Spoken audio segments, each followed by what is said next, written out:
Ignition lock cylinder, so I'm going to try to break in the vehicle, and replaced it, and it wouldn't start. Everything seemed to be going fine, except it wouldn't start.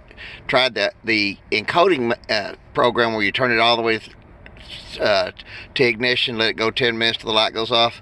You can see from previous videos, but it still wouldn't start. And what it is the little cogs on your ignition switch get off a little bit.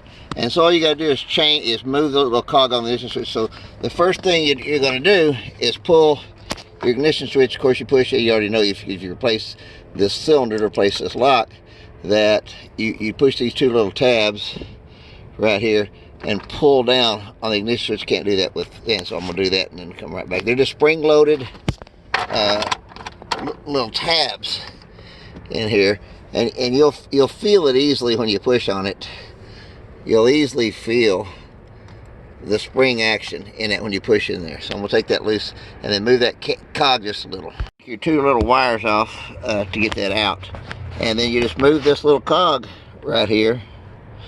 And I found that first there's a gap, and then that first little tap, see a little gap coming back this side? Well, that one there, that gap is just starting to show. That next tab right there seemed to be the one that worked for me. And then you just replace your two little wires. As you've already done this many times if you got to this point. But that's it.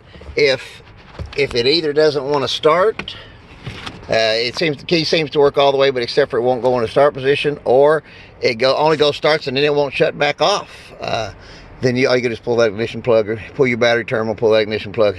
Always pull your battery terminal before you're messing with that ignition plug, so there's no chance of shorting anything else out. But pretty simple fix. Frustrating when you get it all done and you think, well, what's going on? But it's just that little cog has moved a little bit on you in the ignition switch itself.